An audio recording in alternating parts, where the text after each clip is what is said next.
네, 제닛 앨런이 미국 바이든 행정부의 초대 재무부 장관이 될 것 같다는 외신 보도가 있었죠. 공식 발표는 이번 달 말에 나는데 만약 그녀가 바이든 행정부의 초대 재무부 장관이 된다면 첫 여성 연준 의장, 첫 여성 재무부 장관이라는 기록을 남기게 될 것 같습니다. 우리 경제로서는 이게 어떤 의미냐? 제닛 앨런은 노동경제학자입니다. 최근 코로나19 사태 이후 미국의 K자 경기 회복, 불평등한 경기 회복에 대해서 우려를 많이 표시하고 있는데요. 고용률을 중시해서 연준 의장할 때에도 점진적인 금리 인상을 주장하는 대표적인 비둘기파였죠. 현재 제롬 파월 미 연준 의장도 비둘기파로 분류됩니다. 미국의 경제 정책 기조가 그래서 물가 인상률만 보지 않고 금리 인상을 하더라도 점진적으로 좀 하고 고용률, 민생 경제 잘 살펴보면서 그러면서 시장에 정부가 많이 개입하는 방식으로 흐를 것 같습니다. 무엇보다 노동경제학자가 미국 중앙은행인 연준 의장에 이어서 재무부 장관까지 하게 된다면 우리로서는 시사하는 바가 크죠. 불평등한 현실을 개선하고 고용률을 높여야 경제도 좋아진다는 건 상식인데요. 우리는 그걸 이념적으로 받아들이는 사람이 아직도 많죠. 네, 안녕하십니까. 세상에 이익이 되는 방송 최경련의 경제쇼 출발합니다. 저는 진실탐사 엔터테이너 최경련입니다. 유튜브 오늘도 함께 갑시다.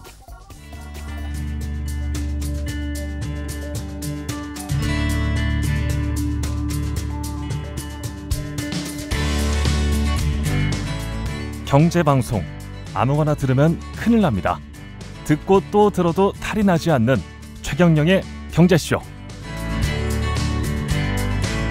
네, 한 달여 만에 다시 모셨습니다. KBS 뉴스 공식 유튜브죠. 박정훈의 경제한방 진행자시기도 합니다. KBS 보도국의 박종훈 기자 함께했습니다. 안녕하세요. 네, 안녕하세요. 예, 네.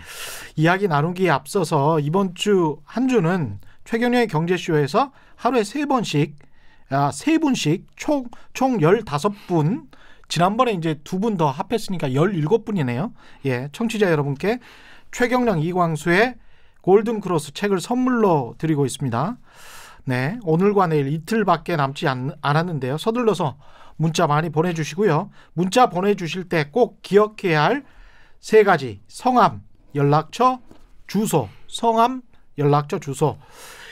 잊어버리시면 안 됩니다. 짧은 문자 50원, 긴 문자 100원이들은 샵 9730번으로 샵 9730번으로 보내주시기 바랍니다. 세 분 선정해서 방송 후에 개별적으로 연락드리고 홈페이지에 올려놓겠습니다. 예, 박종훈 기자 오늘 나와서 코로나19 이후에 세계 경제, 연준이 통제할 수 없는 변수들. 네. 아주 흥미롭습니다. 사실 우리 금리도 다 연준 따라서 가는 거잖아요. 네. 근데 연준이 통제할 수 없는 변수들이 생각해보니까 뭐가 좀 있을 거는 같네요. 네. 예. 자, 일단 이 말씀부터 좀 드리고 싶은데 예. 지난 24일에 예. 다우지수가 3만 선을 넘어서니까 그렇죠. 그때 CNBC 간판 앵커인 이 짐 크레이머가 예. 미쳤다. 이 간판 앵커가 하기엔 좀 아니 원래 말인데. 뭡니까 그 쇼 제목이 매드 카우 뭐 이렇게 네, 나오고 네, 맞습니다. 그랬잖아요. 짐 네. 크레이머가. 네. 그러면서 막 미친 막 소가 막 날뛰는 황소가 네. 날뛰는. 예. 그렇게 미쳤다고 표현을 했는데 예. 사실은 연준이 어떤 곳이고 지금 현재 무엇을 하고 있는지를 잘 안다면 이 미쳤다는 표현보다는 사실 어떻게 보면 갈 길을 가고 있는 거거든요. 그렇죠. 사실 지난 편에 제가 출연을 했을 때 그 얘기를 좀 드렸었는데 요약을 잠깐 아주 짧게 해본다면 예. 지금 연준이 마치 하늘을 떠받친 아틀라스 혹시 기억하세요? 그렇죠. 거신족 아틀라스. 그렇죠. 네, 하늘을 떠받치고 있는 그리스 신화에 나오는 티탄족. 세계 네. 지구본을 떠받치고 있는 것 같은 그렇죠. 그런 거 있죠. 예, 기념품으로도 많이 사신 분들 있을 것 같고. 예. 원래 사실은 자산 가격이 붕괴되기 정말 쉬웠던 때가 2020년 3월이었거든요. 예. 근데 그때 무제한 양적 완화와 제로 금리를 선언하면서 사실은 연준이 세계 금융 시장을 마치 거신족인 아틀라스처럼 지금 떠받치고 있는 겁니다. 들고 있었던 거죠. 자, 그래서 저는 왼손이 제로금리다. 왼손이 제로금리. 오른손이 예. 그다음에 양적 완화다 이렇게 양적 생각을 완화다. 하거든요. 예. 사실은 둘 중에 하나만 갖고는 좀 어렵고요. 이 양적 완화와 제로 금리로 세상을 떠받치고 있는 그런 셈인데 특히 예. 자산 가격을 떠받치는 거죠. 예. 근데 중요한 사실은 많은 분들이 오해하는 게 연준에서 이 자산 가격을 떠받치는 걸 혹시라도 중간에 스스로 그만두거나 뭐 포기하거나 이럴 수 있다 이렇게 생각하는 건 진짜 큰 오해거든요. 그렇습니다. 지난 회에서 말씀드린 것처럼 만약에 연준이 이 떠받치는 걸 그만둔다면 그 순간에 사실 대공황이 다시 발생하거나 아니면 네. 적어도 일본식 20년 장기 불황 같은 게 올 수 있거든요. 그렇죠. 그러니까 연준에서 진짜 끝까지 이 어떻게 보면 자산 가격을 떠받치려고 할 거거든요. 예. 그런데 이 거신족 아틀라스는 사실 신 아닙니까? 신? 그렇죠. 그러니까 연준은 신은 아니고. 그렇죠. 인간들이 만든 기관이기 때문에 예. 안타깝게도 예. 이 아틀라스하고는 달리 인간적 약점들을 갖고 있고요. 그 한계가 있기 때문에 재밌네. 네, 저는 문제가 있다고 생각을 하는데 어떤 한계들인지 네. 하나하나씩 말씀해 주시죠. 사실 예. 이 책에서 총 9개를 지적을 했습니다. 9개나? 8개 챕터가 많구나. 있는데 총 9개인데 제가 오늘은 최대한 노력을 해서 예. 그 9개를 다 하던가 아니면 예. 중요한 3개를 다 전달을 하고 싶은데 예. 먼저 중요한 3개 중에서 저는 격차 문제를 꼭 얘기를 하고 격차. 싶어요. 네. 빈부격차 말씀하시는 네, 거죠? 그렇죠. 예. 이 격차를 본격적으로 얘기하기 전에 큰 오해 중에 또 하나가 실물 경제가 악화되면 양적 완화라는 거 아무리 해도 소용없는 거 아니냐. 그렇죠. 이건 제가 보기에는 지금 약간의 오해가 있는 겁니다. 왜냐하면 지금 양적 완화라는 것 그리고 제로금리라는 게 어떤 의미를 갖고 있냐면 마치 아주 거대한 쿠션처럼 예. 아주 튼튼하고 거대한 쿠션이에요. 푹신하고. 예. 그렇기 때문에 실물 경제가 아래쪽에서 아무리 망가져도 이 실물 경제 위에 쿠션을 하나 큰 걸 대놓은 거거든요. 두꺼운 거. 예. 그렇기 때문에 실물 따위 좀 망가져도 이 쿠션 자체가 무너지지 않으면 그 자체의 자산 가격 하락으로 이어지진 않거든요. 그러니까 위에서 아무리 그 무거운 철근이 네. 내려 꽂아도 쿠션의 어떤 그 뭐랄까요? 그 부피감이 엄청나기 때문에 엄청나죠. 아래까지는 전달되지 않는다. 이런 말씀이죠. 네, 그 그렇죠. 아래라는 게 실물 경제다. 네, 맞습니다. 양적 완화의 메커니즘을 사실 처음에 도입했을 때 벤 버냉키가 도입했을 때 처음부터 알았거든요. 왜냐하면 양적 완화를 하면 예. 자산 가격을 얼마든지 끌어올릴 수 있다는 걸 알고 있었습니다. 그래서 예. 2010년에 버냉키도 그 연설을 해요. 양적 완화를 통해서 자산 가격을 끌어올려야 예. 그래야 미국 경제 소비도 살아나고 투자도 활성화되고 주택 시장도 살아난다는 걸 너무 잘 알고 연설까지 했습니다. 2010년에. 근데 이 원리가 말이죠. 양적 완화를 얼마큼 하냐에 따라서 완전히 달라지는데 2008년에 얼마나 빨리 하느냐에 따라서. 빨리 하느냐 얼마큼 많이 하느냐. 그렇죠. 이 두 가지가 굉장히 중요한데요. 맞습니다. 2008년부터 예. 2014년까지 6년 동안 양적 완화를 유지했던 이유가 2008년에 글로벌 금융위기가 시작이 됐는데 이 실물 경제가 회복된 게 2014년. 그래서 6년 동안 양적 완화를 하게 되거든요. 그렇습니다.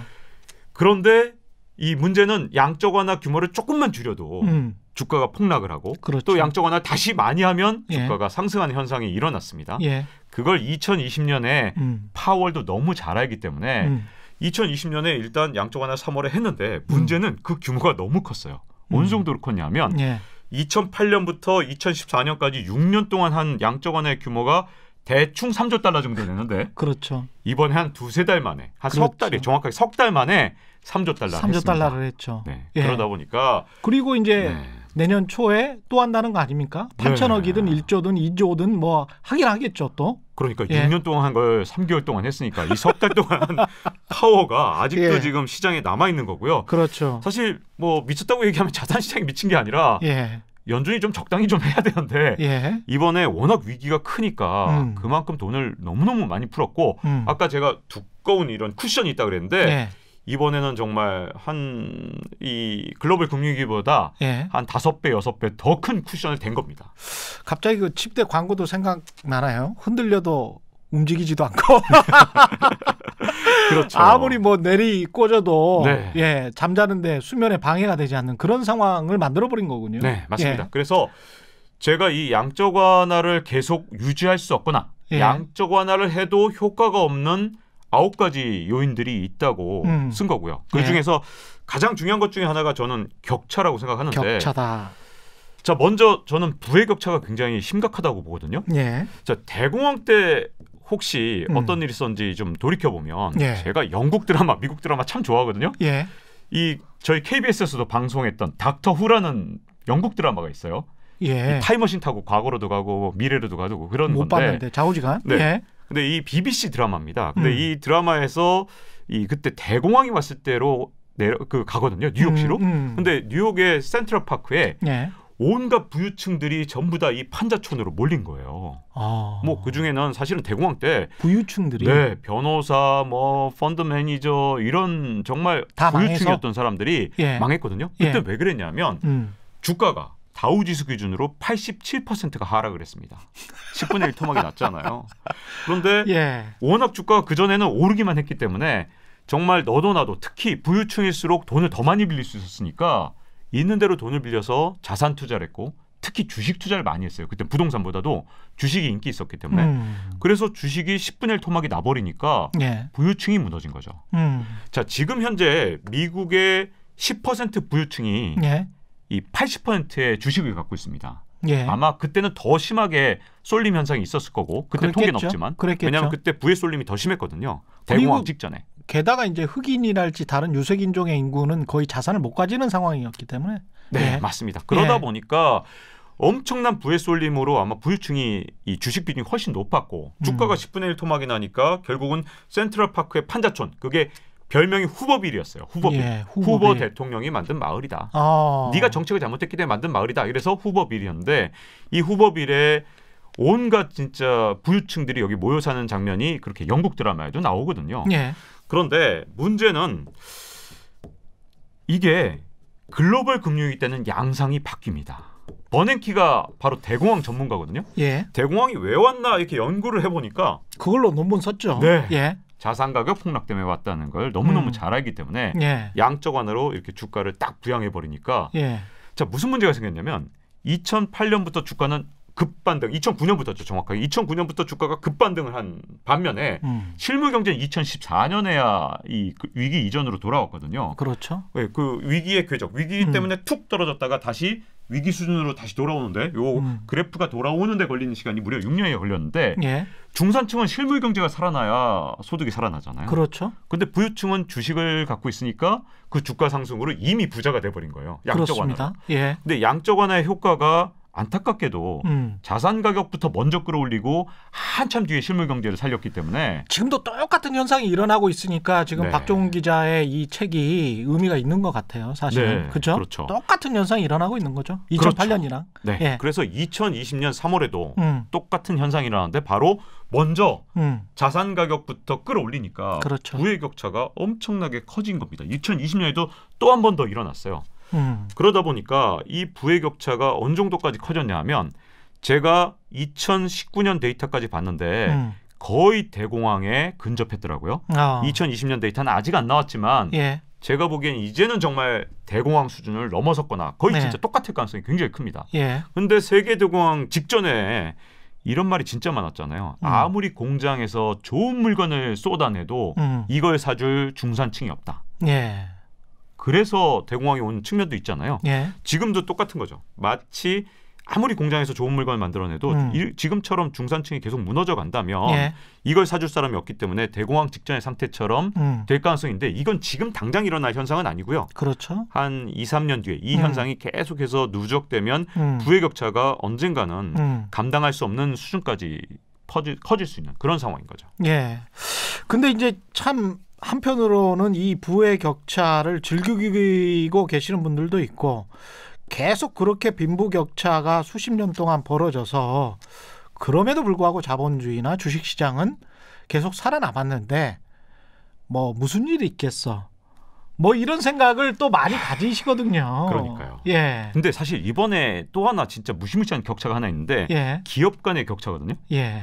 이 제가 2019년 4분기 데이터에 아주 정말 흥미로운 게 있는데 골드만삭스에서 내놓은 자료거든요. 예. 그런데 주당 순이익이 빅테크 기업 대표적으로 페이스북, 아마존 이런 기업들 있잖아요. 그렇죠. 애플 이 5개 예. 기업들. 예. 이 5개 기업의 주당 순이익이 2019년 4분기에 전년 4분기에 비해서 즉 전년에 비해서 16%가 늘어났어요. 이 5개 기업만. 5개 기업만. 그런데 S&P 500개 기업이잖아요. 예. 이 5개 기업을 뺀 495개 기업은 이윤이 얼마 늘어났느냐? 네. 주당 순이익이 예.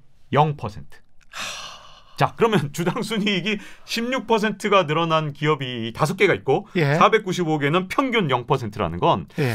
2019년 4분기는 코로나19도 시작되지 않았을 때잖아요. 그렇죠. 자, 이거보다 더 끔찍한 지표는 뭐냐면 러셀 2000입니다. 중소중견기업 2000개 기업이잖아요.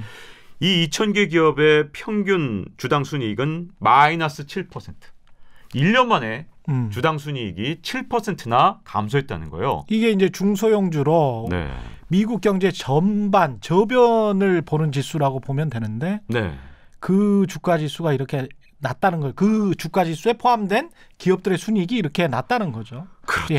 자, 그런데 코로나19가 터졌습니다. 음. 코로나19 팬데믹이 터지니까 예. 무슨 문제가 생겼냐면 그동안 전통산업 이런 어떤 러셀 2000이나 이 S&P 500의 495개의 어떻게 보면 전통산업을 대표하는 이런 기업들을 지켜줬던 것 2개가 있는데요. 그게 하나가 경로 의존성과 그다음에 법규거든요. 예. 근데 경로 의존성은 어떤 거냐면 이런 겁니다. 아무리 불편하고 비효율적이라도 과거에 했던 그 경로기 때문에 그렇죠. 계속하는 걸 뜻하거든요. 예. 뭐 좀 이런 예를 좀 들으면 좀 투박해 보일지 몰라도 이런 겁니다. 미국 사람들 주말에 쇼핑센터 가서 한 4-5시간 쇼핑하는 거 이 미국 사람들의 생활 습관이거든요. 그렇습니다. 이거 아마존이 아무리 계속해서 시장을 장악해도 미국 사람들의 어떻게 보면 일종의 일과였고 경로 의존성을 따르고 있었던 거예요. 그렇습니다. 그런데 코로나19가 생기니까 아마존을 이용하기 시작했고 아마존의 의존도가 점점 높아지는데 해보니까 좋거든요. 그러니까 점점 익숙해지는 거죠. 예를 들어서 회의도 마찬가지예요. 옛날에는 회의할 때 무조건 오프라인으로 진짜 이 페이스 투 페이스 그러잖아요. 사람은 직접 보고 회의를 하고 중요한 결정을 내렸는데 이제는 줌 같은 비디오 컨퍼런스 이 프로그램을 통해서 이렇게 이제 대면하지 않고 비디오로 얼마든지 중요한 거래도 하거든요. 이런 어떤 거대한 변화들이 이 경로 의존성 때문에 막혀 있다가 이게 완전히 뚫려버린 겁니다. 이게 예를 들자면 가령 뭐 집에서 집 앞으로 슬리퍼 끌고 설렁탕 먹으러 갔다가 바로 그냥 일어나서 눈이 부시시한 상태에서 휴대폰 들고 뭔가를 주문을 하는 그래서 배달 음식을 먹는 그런 식으로 이제 자기의 습관이 바뀌어 버렸는데 그 세대나 전체 사회 또는 지금 현재는 이제 세계겠죠. 세계가 전체적으로 어떤 습관이 다 바뀌고 있는 과정. 이렇게 되면 이제 패러다임이 바뀌어버리는 그렇죠. 그런 상황이 돼버리겠죠. 네, 그렇죠. 그런데 그 패러다임의 변화의 문제는 미국의 중소 중견기업들이 지금 아직까지 적응을 못하고 있거든요. 진짜 심각한 문제가 뭐냐면 코로나19 이전에 어떤 상황이었냐면 애플 같은 기업들 이런 기업들은 이윤이 많잖아요. 이윤이 많이 나오잖아요. 이 많은 이윤으로 제일 먼저 뭘 했냐면 자기 주식을 사서 소각을 해버렸습니다. 그렇습니다. 자, 근데 어느 정도나 소각을 했냐면 지난 7년 동안 2019년까지 자기 주식의 3분의 1을 사서 소각을 해버렸어요. 태워버렸어요. 자, 주식이 3분의 1이 사라져버리면 그냥 가만히 애플이라는 회사가 똑같이 있어도 주가가 50% 더 올라도 되는 거예요. 그렇죠. 당연하죠. 그러다 보니까 애플은 어떻게 보면 남는 돈으로 전부 다 주주를 위해서 주주 자본주의니까 미국은 그렇죠. 뭐 당연히 주식을 사서 소각하고 뭐 그래 뭐 애플은 돈이 많으니까 괜찮죠. 근데 문제는 러셀 2000이나 아니면 이렇게 이윤이 나지 않는 그런데 속해 있는 중소 중견기업들도 애플을 똑같이 따라했다는 겁니다. 그렇죠. 이윤도 별로 안 나는데 그 쥐꼬리만한 돈으로 주식을 사서 애플처럼 주식을 소각해 버렸어요. 자, 그러면 투자할 돈은 없잖아요. 영업할 돈이 없잖아요. 그렇죠. 그 돈 어떻게 했을까요? 그 돈 빌렸겠죠. 빌렸죠. 그래서 미국의 기업들의 GDP 대비 이 부채 비율이 보통 한 40% 수준이었습니다. 좀 높아지면 43% 정도까지 갔었어요. 맞습니다. 기업 부채 비율이 참 미국이 좋았던 게 미국 경제가 좋았던 게 부채 비율이 참 낮았어요. 상대적으로 다른 나라들에 비해서. 맞습니다. 중국은 166%거든요. 그러니까 사실은 한 4분의 1선밖에 안 되니까 부채 비율이 낮은 편이었는데 미국 기업들이 이렇게 이상한 관행에 최근 한 4-5년 동안 빠져 있다 보니까 중소 중견기업이 돈만 생기면 이 돈으로 진짜 쥐꼬리만한 돈도 전부 다 주식 소각에 써버리고 그다음에 돈을 빌려서 투자하다 보니 지금의 최신 데이터로 제가 여기 나오기 전에 예. 또 최경영의 경제쇼 듣는 분들을 위해서 고맙습니다. 제가 이 데이터를 예. 확인해 보니까 예. 이 비율이 55%를 넘어섰습니다. 아. 미국 역사상 최고치예요. 근데 이게 지금 왜 네. 계속 미국 이야기하냐 뭐 이렇게 청취자분들 시청자분들이 생각하실 수도 있겠는데 저는 들으면서 아유 한국이랑 어떻게 저렇게 똑같지? 네. 똑같네. 똑같아.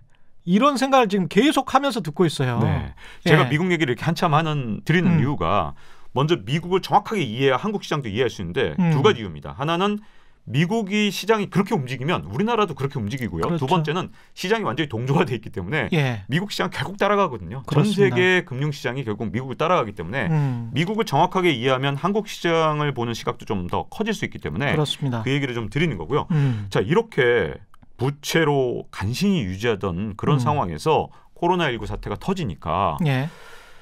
미국 연준이나 아니면 미국의 재무부가 쓸 수 있는 방법은 뭐였냐 하면 엄청난 돈의 홍수를 만들어버린 거예요. 왜냐하면 그렇죠. 기업들이 지금 수면 아래로 가라앉아서 다 망하게 생겼으니까 빅테크 5대 기업 빼놓고는 정말 이윤도 제대로 안 나니 전부 다 지금 수면 아래로 진짜 이 물속에 가라앉아서 죽게 생겼으니 예. 돈의 홍수를 만들어서 이걸 다 띄운 겁니다. 그렇죠. 그랬더니 어떤 현상이 일어났냐면 예.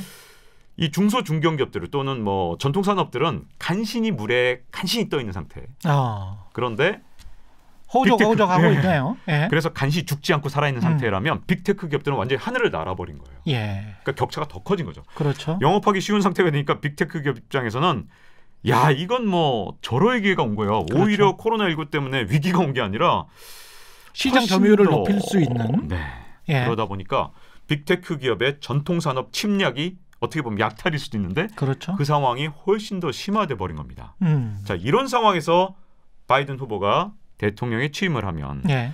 가장 큰 문제가 뭘까요? 제일 먼저 해야 될 게. 제일 먼저 해야 될 거는 지금 현재는 실업입니다. 실업. 그렇죠. 예. 고용을 어떻게든 다시 픽업을 시키는 것, 고용 회복시키는 것. 맞습니다. 예. 근데 빅테크 기업들은 고용 창출 능력이 굉장히 떨어지거든요. 떨어지죠. 러셀 2000 기업들을 살려야 예. 고용 창출이 됩니다. 그렇죠. 자, 그러면 어떻게 될까요? 빅테크 기업들은 규제하고 음. 러셀 2000 기업들은 어떻게든 좀 더 이렇게 그렇죠. 이 기업들만 부양하고 싶겠죠. 예. 근데 이게 쉽게 되지 않을 것 같아요. 음. 문제가 뭐냐면 지금 현재 이대로 가면 굉장히 중요한 날이 뭐냐면 내년에 1월 5일입니다. 예. 그날이 진짜 중요한 게 예. 조지아주의 상원의원이 결정되는데 아, 그러네요. 네, 예. 사실 대통령만큼 중요한데 1월 5일 날 취임은 1월 20일 정도 네, 하는 것 같고. 1월 20일 취임만큼 중요한 사건인데 1월 5일 날 조지아주 상원이 공화당으로 넘어가면 공화당이 이제 앞으로 상원을 장악하게 되고요. 그렇습니다. 그날 민주당으로 넘어가게 되면 캐스팅 보트를 부통령이 주기 때문에 민주당이 그러니까 공화당을 넘어서서 이 상원의 결정권을 갖게 됩니다. 그러면 대통령, 그 다음에 이 하원 예. 그리고 상원까지 장악하게 되면 예. 정책을 마음껏 필 수 있겠죠. 그러네요. 네. 예. 그런데 만약에 상원이 공화당으로 넘어가면 정책을 마음껏 필 수가 없습니다. 그렇죠. 그렇기 때문에 1월 5일이 굉장히 중요한 날인데 이날에 어떻게 되느냐에 따라서 이런 어떤 중소 중견기업과 빅테크 기업들의 정책이 어떻게 되느냐가 굉장히 중요하거든요. 예. 왜냐하면 미국은 우리나라에 비해서 의회 민주주의 성향이 훨씬 더 강하기 때문에 그럼요. 예. 대통령 권한보다 어떻게 보면 이 의회, 하원과 상원을 다 장악한 정당이 훨씬 더 막강한 파워를 갖거든요. 맞습니다. 예. 그런데 하원은 민주당, 상원은 공화당 이렇게 가져가 버리면 어떤 정책도 잘 통과가 될 수가 없어요. 계속 타협할 수밖에 없겠죠. 맞습니다. 예. 그러다 보니까 격차 문제가 해결되지 않겠죠. 음. 그러면 어떤 문제가 생기냐면 격차가 해결되지 않는 상태에서 예. 이 부조리와 부조화가 계속되게 되면 미국의 기업들을 전부 다 살려야 되잖아요. 구조조정 안 되는 상태로 전부 다 돈의 홍수로 살려놓은 상태. 예. 그러면 그 기업들이 전부 좀비가 되고 좀비 기업들이 살아남아 있으면 과잉 공급이 해소되지 않기 때문에 계속해서 디플레의 악순환을 맞이할 가능성이 있습니다. 근데 이게 참 사실은 이게 쭉 뱀 버는기부터 해가지고 이렇게 쭉 설명을 하셨는데 미국이 이렇게 과감하게 정책을 시행한 것도 일본처럼 안 되려고. 네. 예, 일본 한 30년 보면서 야 저렇게 당하면 안 되겠구나. 그래서 이제 빨리 과감하게 더 많이 네. 이렇게 투입을 한 건데 근데 기존의 어떤 생산 그 과잉 투자돼 있는 부분들 그런 것들이 자본주의에서 자연스럽게 해소가 되지 않고 네. 과잉 투자된 것들이 자연스럽게 해소되지 않고 돈만 풀어서 빚으로 연명을 계속해 나갈 수 있을까? 그런 어떤 근본적인 질문은 계속 듭니다. 네. 심지어 이제 민주당 정부라고 할지라도. 네, 그렇죠. 예. 자, 이런 상황에서 진짜 중요한 지금 현재 굉장히 중요한 순간에 우리가 와 있거든요. 제가 예. 책 제목을 부의 골든 타임이라고 했던 이유가 예. 지금 이 상황에서 우리는 기로에 서 있는 겁니다. 모든 이 우리의 경제 지표는 현재 디플레를 가르치고 있어요. 예. 왜냐하면 현재 인플레를 이끌 수 있는 요인은 딱 두 가지인데 그게 예. 제로 금리와 양적 완화인데요. 그렇죠. 이에 비해서 디플레는 연합군 수준이에요. 지금 말씀드린 부의 격차, 예. 기업 간의 격차. 예. 여기다 지금 제가 스킵하고 하나 지금 예. 생각하고 지나간 게 예. 국가 간의 격차인데 국가 간의 격차. 네, 요건 제가 지금 이제 좀 덜 중요하기 때문에 제가 예. 한 번 더 혹시 나오면 좀 더 말씀을 드리겠지만 이번 세 가지 말씀하신 게 네. 부의 격차, 부의 격차, 기업 간의 격차, 기업 간의 격차, 국가 간의 격차. 격차만 세 개를 말씀하시네요. 예. 짧게만 국가 간의 격차를 설명드리면 자, 부의 격차와 그다음에 기업 간의 격차가 이렇게 미국 내에서 커지게 되면 예. 미국은요 뭐든지 남의 나라로 수출할 수 있어요. 나쁜 걸. 그렇죠. 그래서 이런 얘기 하잖아요. 미국은 인플레가 생겨도 인플레를 다른 나라로 수출할 수 있다. 예. 격차도 수출할 수 있습니다. 그 격차가 당연하고 어쩔 수 없다라는 네. 그 생각, 네. 정신, 이데올로기까지도 수출할 수가 있어요. 네. 예. 그러니까 자국 간의 격차, 자국 내에서의 어떤 격차를 해소하기 위해서 다른 나라로 수출한다는 건 무슨 말이냐면 미국과 다른 나라 사이의 격차를 벌려서 자국 간의 격차를 해소한다는 뜻이에요. 이게 좀 복잡하기 때문에 그렇죠. 제가 오늘 요 설명까지 다 드리려면 좀 복잡하기 때문에 예. 여기 넘어가고 더 중요한 인플레, 디플레, 리플레 얘기를 하고 싶어요. 리플레. 네. 예, 리플레. 리플레는 참 생소한 단어입니다. 네. 네. 예. 자, 일단 용어 설명부터 드리면 예. 인플레는 모두가 잘 알다시피 물가 상승인데 조금 기분 나쁜 물가 상승이죠. 그렇죠. 그리고 이 디플레는 물가가 하락 같은 지속적인 디플레이션? 현상인데 예. 디플레이션이 일어나는 현상은 보통 세계 대공황 때라든가 아니면 일본의 장기 불황이 왔던 1989년 이럴 때 디플레가 오는 거잖아요. 예. 디플레이션. 예. 자, 리플레이션은 뭐냐면 가장 예쁜 인플레이션입니다. 한 뭐 연준이 요즘 말하는 게 항상 연리, 그러니까 연 2% 정도 예. 물가 상승률이 계속 지속적으로 되는 현상. 이거 아주 예쁘거든요. 아, 예뻐라. 네. 예. 물가가 한 2% 예. 정도 오르면 아 이거 정말 예쁜 물가 상승률이야 이렇게 예. 하면서 연준이 유도하고 있는 게 바로 연 2% 물가 상승. 그게 리플레이션입니다. 연준이 바라는. 자, 그래서 자, 지금 모든 게 디플레이션 요소가 너무 많아요. 그러다 보니 연준은 어떻게 될까요? 그러면 어떻게든 리플레이션을 가려면 예. 인플레이션을 유도할 정책, 즉 물가 상승을 유도할 정책을 해야죠. 계속 쏟아부어야 되잖아요. 예.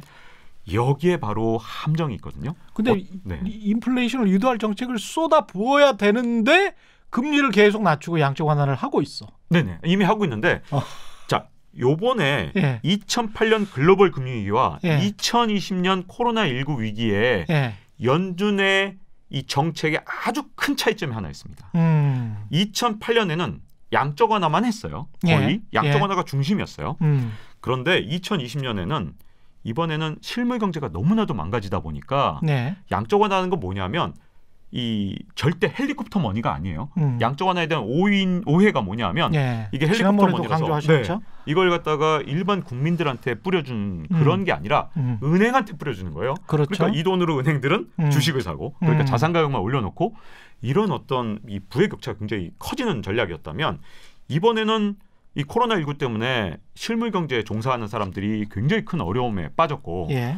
어떻게 했냐면 이 연준하고 재무부, 미국 재무부가 같이 이걸 재정 정책을 통해서 정말 개개인한테 돈을 쏴줬습니다. 그리고 예. 중소 중견기업한테도 정말 엄청난 천문학적인 돈을 여러 가지 방법으로 쏴줬어요. 그러니까 대출 방식으로 쏴주기도 하고 진짜 돈을 뿌리기도 했거든요. 유예해주기도 하고 네. 렌트비 유예도 해줬습니다. 네. 예. 그 실업수당도 규모가 많이 주고. 양적 완화 규모에 못지않게 진짜 엄청난 규모를 지금 돈을 진짜로 뿌렸습니다. 우리가 그 이야기했던 재난지원금. 네. 예. 트럼프 대통령이 뭐 $1,000, $1,200 그냥 쏴줬던 거 이런 게 이제 네. 양적 완화를 개인한테 직접 쏴줬다는 말씀이죠. 그렇죠. 예.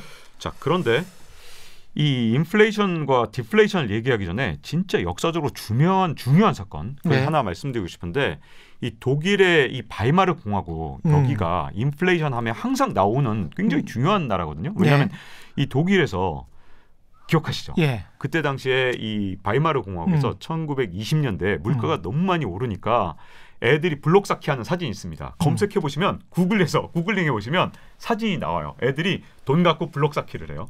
돈 갖고 옷을 해 입기도 하고요. 돈으로 벽지를 바릅니다. 더 황당한 건 돈으로 나무 땔감을 사는 것보다 땔감 가격보다 돈이 더 싸서 땔감 대신 돈을 태워요. 그때가 독일의 바이마르 공화국 때 인플레이션이 너무너무 심해갖고 그래서 나치가 등장을 했죠. 그게 약간의 오해가 있는데요. 제가 그걸 정확하게 말씀드릴 건데 이 바이마르 공화국 때 왜 이렇게 인플레이션이 왔느냐. 독일 사람들 진짜 똑똑하거든요. 그렇죠. 그런 사람들이 왜 그럼 인플레 때까지 이걸 모르고 돈을 계속 뿌렸냐 하면 세계 1차 세계대전이 일어나니까 그때는 돈을 갖다가 있는 대로 돈을 찍었을 거 아니에요. 돈을 그렇죠. 그리고 사람들한테 막 뿌렸어요. 전비 때문에. 네, 전비 때문에. 근데 인플레이션이 바로 일어나지 않았습니다. 왜냐하면 전쟁 상황이니까 사람들이 돈을 못 쓰고 다 그냥 놔둔 거예요.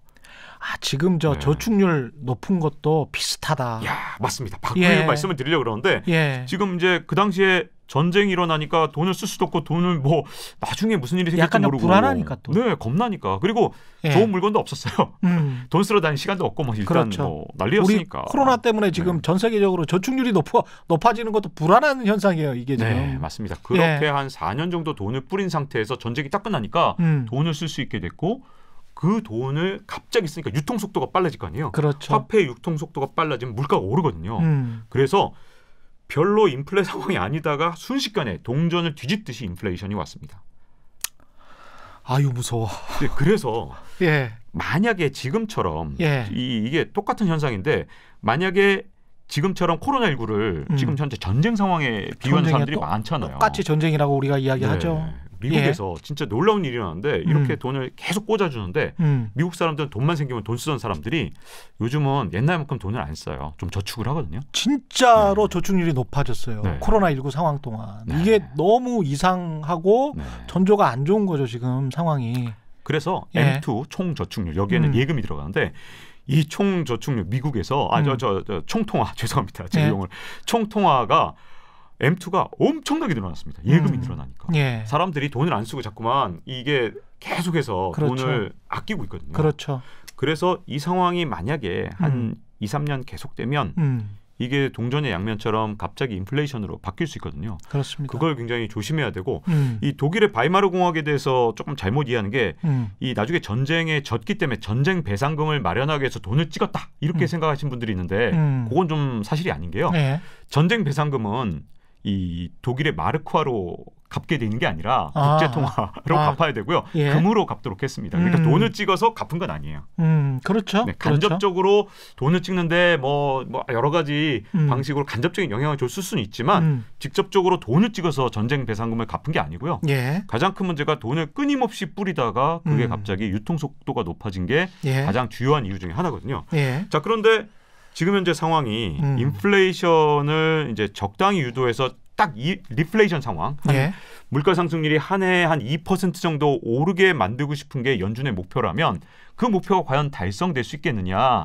그 예쁜 목표를 달성하기가 너무 어려운 거죠. 그래서 지금 현재 세계 경제는 특히 미국 경제를 중심으로 해서 전부 다 디플레 상황인데 이 디플레로 계속 갈 거냐? 아니면 디플레를 이겨내기 위해서 계속해서 끊임없이 인플레 정책을 쓰다가 마치 바이마르 공화국처럼 동전 양면처럼 뒤집어질 거냐.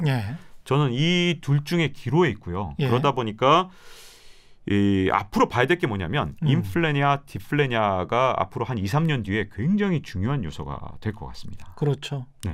아니 근데 갑자기 이제 드는 생각이 이거는 그냥 제 아이디어예요. 갑자기 나온 발상이 뭐냐면 보호무역이 강화되면 인플레이션이 일어날 가능성이 높잖아요. 네, 그렇죠. 생산 단가가 달라지니까요. 그래서 이제 중국과 경쟁을 하면서 중국을 견제하고 그래도 일자리를 러셀 지수에 있는 중소기업들의 일자리를 찾아주려면 그러려면 또 메이드 인 아메리카 전략을 할 수밖에 없는 것이고 바이든도 똑같이 메이드 인 아메리카 전략을 지금 가져갈 텐데 그러면 계속 물가는 좀 오를 가능성도 거기에서는 있을 수 있다. 그러니까 보호무역 정책을 추구하면 추구할수록 오히려 물가가 오르면서 지금 풀려있는 돈이 아주 부정적인 효과를 빨리 가져올 수도 있는 그런 상황이어서 이거 정말 딜레마군요. 정확하게 보신 게요. 사실은 이 디플레이션을 가져왔던 여러 가지 요인들 그동안 코로나19 이전에도 그 이유 중에 가장 큰 이유 중에 하나가 중국이 예. 세계의 공장 역할을 하면서 그렇죠. 굉장히 싼 가격에 물건 생산을 했고 그걸 미국이 주로 수입을 하면서 그동안 물가 상승률을 낮춰왔던 굉장히 중요한 요인이 되어왔거든요. 예. 그런데 앞으로 제가 보기에는 바이든이 대통령이 돼도 제가 보기엔 이 미중 무역 전쟁은 계속해서 격화될 거고 그렇게 경제가 세계적으로 블록화가 돼버려서 예. 야 미국을 중심으로 한 블록 모여 중국을 중심으로 한 블록 모여 이런 식으로 되면 결국은 교육이 점점 줄어들고 그게 그렇습니다. 물가 상승의 또 원인이 될 수 있는데 역시 이것도 한 2, 3년 뒤에 작동할 가능성이 크고요. 예. 또 다른 물가 하락의 요인 중에 하나가 뭐였냐면 바로 아마존 효과였거든요. 그랬습니다. 네. 비교를 할 수 있었으니까. 네. 예. 아마존이 이 미국은 어떠냐면 사실 일가의 원칙이 지켜지지 않았습니다. 물건 하나가 가격이 일물일가? 같냐? 예. 예. 물건이 어떤 물건이 하나 있으면 예. 같은 가격이었냐? 예. 미국이 워낙 땅덩이도 넓고 맞아요. 주마다 다르고 예. 뭐 다 상황이 다르니까 예. 뭐 주마다 다르고 지역마다 다르고 상황마다 다 다른 물가가 달랐는데 예. 아마존이 그냥 표준 가격 딱 제시해버린 거잖아요. 그렇죠. 근데 그 가격이 얼마큼 싼 거냐면 진짜 거의 최저가 수준을 만들어버렸거든요. 맞습니다. 예. 그러니까 뭐 좀 비싸게 받으려고 해도 아마존이 가격을 워낙 저가 공세를 해버리니까 미국의 물가 전체가 다 낮아져 버린 겁니다. 우리도 지금 똑같은 상황이어서 지금 계속 이 말씀을 드리는 거예요. 네. 예. 중국에서 싼 물품 들어오죠. 그다음에 우리가 네이버든 다음이든 어디에서든 네.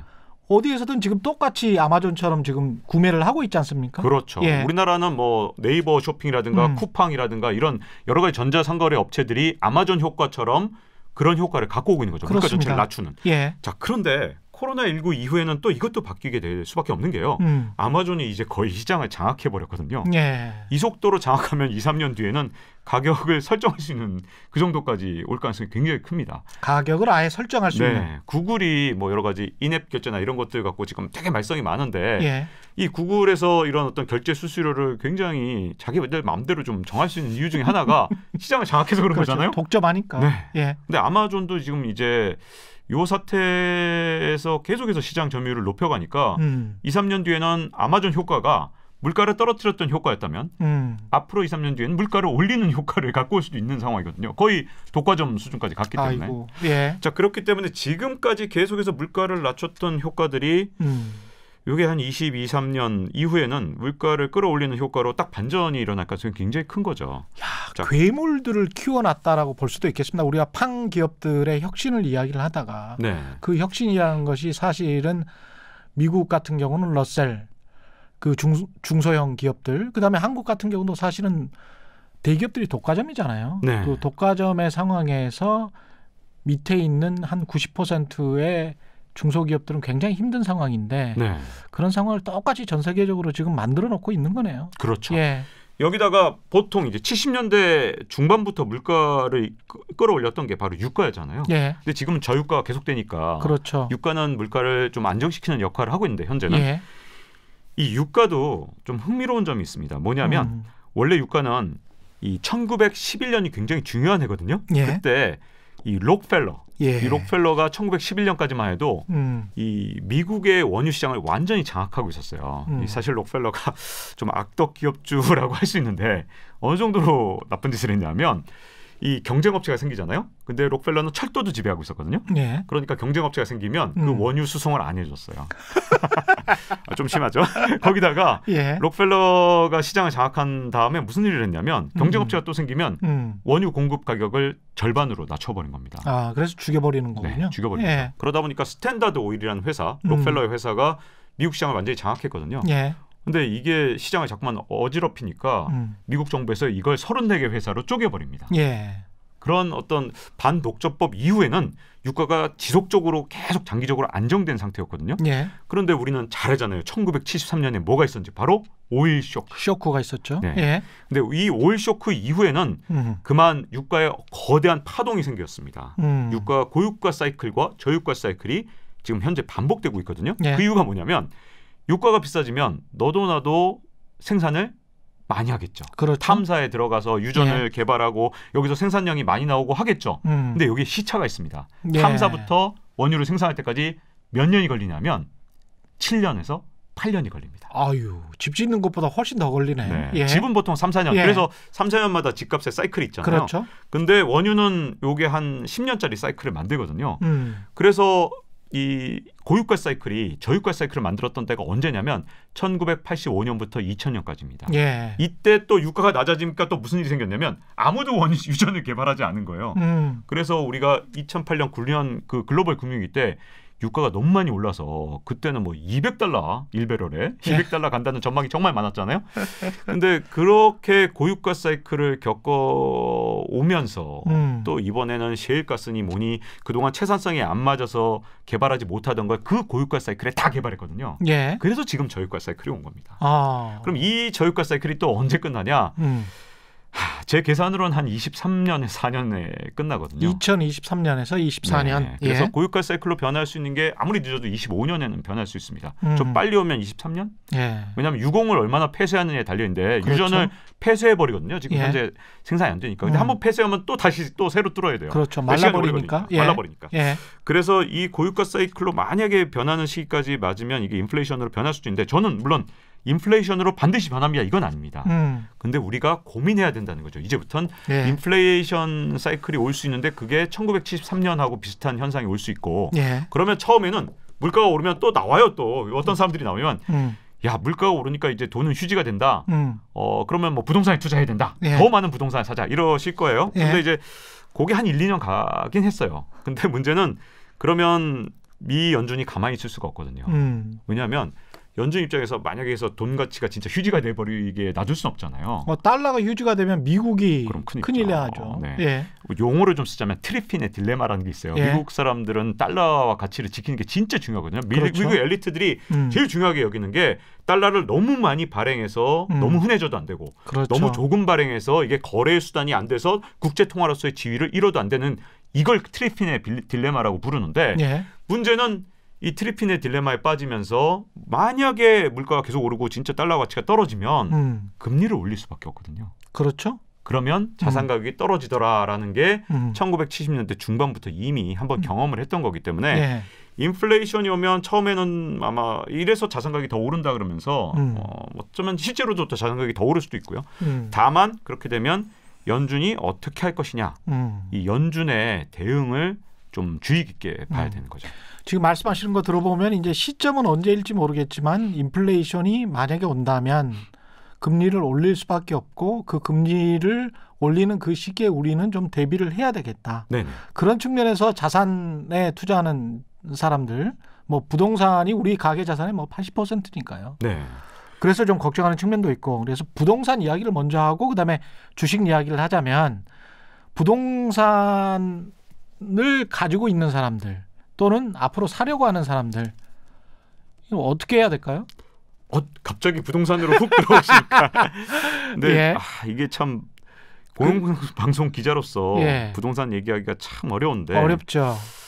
지금 이제 한 2년 정도는 제가 예. 부동산이 하락할 거니까 안심하세요. 이렇게 말하기 조금 어려운 점이 있어요. 맞습니다. 왜냐하면 예. 앞으로 예. 2년 정도가 고비인 게 우리가 지금 착공 물량이 한 2015년에는 70만 호가 넘었었거든요. 근데 착공 아까 제가 오일을 그렇죠, 원유로 수출하는데 그렇죠. 7, 8년이 걸린다고 말씀드렸는데 예. 이게 착공한 다음에 한 3, 4년 3, 4년. 뒤에 예. 입주를 하기 때문에 요새는 조금 더 걸려요. 네. 예. 그렇죠. 한 5년까지도 걸려요. 예. 근데 언제 지금 착공 물량이 많이 줄었냐면 18년, 19년에 이게 그렇습니다. 좀 예. 많이 줄었습니다. 올해도 많이 줄었습니다. 네, 올해도 예. 많이 줄었습니다. 예. 그러면 입주 물량이 이게 한 3, 4년 영향을 미치기 때문에 앞으로 집을 안 갖고 계신 분들이 굉장히 힘든 시기가 앞으로 한 3년 정도는 되는데 근데 다만 이제 정부에서 가만히 있지는 않을 거고요. 분명히 이걸 수요 억제로 어떻게든 좀 방어하려고 노력을 할 거라고 보고 그래서 앞으로 3년 동안은 조금 이제 집이 없으신 분들한테 굉장히 어려운 진짜 판단하기 어려운 시기가 왜냐하면 집값은 계속 상당히 짜증나는 시기가 될 것 같아요. 들썩거릴 예. 수밖에 없거든요. 그리고 정부에서는 그걸 막기 위해서 계속해서 노력을 할 겁니다. 근데 안타깝게도 지금 공급 물량이 줄어든 정도가 꽤 크기 때문에 한 3, 4년 정도가 고비고요. 20년대 중반부터 이제 신도시 이제 3기 신도시 분양을 하고 하면서는 이제 저는 안정이 그때부터는 될 거라고 봅니다. 공급이 실제로 입주까지 이어지지 않는다 하더라도 입주 물량이 안 나온다 하더라도요. 그래서 분양만 지금 돼도 선분양한다는 거 아니에요? 네네 그렇죠. 예. 그래서 좀 낮으는데 그 물량이 좀 풀리는 데까지 조금 이제 진짜로 대량으로 풀려야 되니까 그렇죠. 조금 뭐 시범적으로 예. 조금 풀리는 정도는 안 되거든요. 그래서 한 23, 4년 정도까지 보셔야 되지 않을까 하는 약간 조심스러운 예측을 해봅니다. 2034년요? 23년 4년. 2023년? 네네. 24년 정도는 돼야 집 가격이 그래도 좀 하락할 것 같다. 네네. 조금 안정기에 들어서지 않을까 싶고요. 그 금리 인상 시기를 보통 이제 한 2022년쯤으로 지금 보통 보지 않습니까? 저는 그렇게 안 봅니다. 그렇게 안 보십니까? 네, 전혀 그렇게 안 봅니다. 금리 인상 시기를 22년으로 두기는 거의 어려울 거라고 봅니다. 이유는 뭐냐면 2008년 글로벌 금융위기 때도 연준에서 결국 금리를 제대로 인상하고 또 양적 완화를 거둬들이는데 무려 6년이나 걸렸는데 이번엔 경제적 타격이 훨씬 더 컸기 때문에 22년, 23년에 쉽게 금리를 올리지 못할 거라고 보고요. 실제로 비슷한 사건이 1937년에 있었고요. 그때 긴축 정책을 썼는데 대공황이 끝난 줄 알았거든요. 그 37년에 긴축 정책을 썼더니 그때 뭐 지준율이라 그래서 좀 복잡한 걸 좀 올렸는데 그랬더니 그만 경기가 완전 더블 디브 와서 미국 경제가 장기 침체에 또 한 번 들어갔어요. 이걸 에클스의 실수라고 부르면서 아직도 연준의 치욕으로 보는데 연준에서 섣불리 22년, 23년에 올린다? 저는 그때도 조심스러울 것이다. 물론 연준의 마음을 제가 100% 읽을 수 있는 건 아니지만 연준이 이미 과거에 갖고 있던 경험이 있기 때문에 제가 보기에는 그런 결단을 내리기는 좀 어려울 거라고 보죠. 알겠습니다. 그리고 이제 주식시장 투자자들 입장에서는 지금 이제 달러 가치가 계속 하락하는 추세죠. 그래서 이런 상황에서는 이제 이머징 마켓으로 좀 돈이 들어올 것 같다라는 그런 전망이 우세한데 박종희 기자는 어떻게 보시는지요? 저는 2021년, 22년 아주 길게 가면 특히 21년이 우리나라가 그동안 박스권에 빠져 있었던 코스피 이걸 뚫을 수 있는 정말 절호의 기회라고 생각을 하거든요. 그 이유는 워낙 돈이 넘쳐나는 데다가 지금 코로나19에 어쨌든 뭐 우리나라 지금 정부에서 하는 거에 대해서 이것도 잘 못한다라고 생각하시는 분들은 물론 많다는 건 알지만 3,000을 뚫을 수 있겠네요. 그러면 지금 박스피를 뚫는다는 거는 지금 2,600선이기 때문에 다른 나라에 비해서는 확실히 잘하거든요. 분명히. 이건 어쨌든 뭐 크로스컨트리 비교, 즉 다른 나라의 비교가 굉장히 중요한데 이 글로벌 자금이 생각할 때는 뭐 이렇게 모든 나라를 쫙 이 명단을 놓고 보면 상대적 비교를 할 수밖에 없죠. 뭐. 한국이 OECD 국가 중에서 제일 잘하고 있습니다. 어쨌든 그러다 보니까 현스코어에서 뭐 다른 나라보다 훨씬 잘하는데 여기에 투자를 할 수밖에 없는 상황이거든요. 그렇기 때문에 제가 보기에는 특히 21년에 이제 박스피라는 오명을 벗을 수 있는 굉장히 좋은 기회가 왔다고 생각을 하는데요.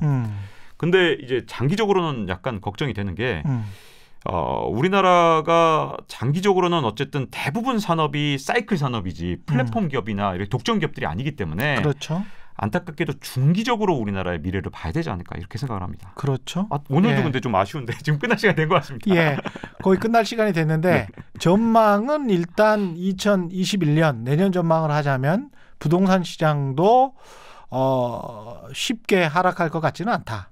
그리고 상당히 상승할 가능성도 있다. 이렇게 말씀을 하신 거고요. 그다음에 주식시장도 박스피를 완전히 돌파해서 꽤 상승할 가능성이 있다. 가능성만 치자면 내년이 정말 절호의 기회라는 거죠.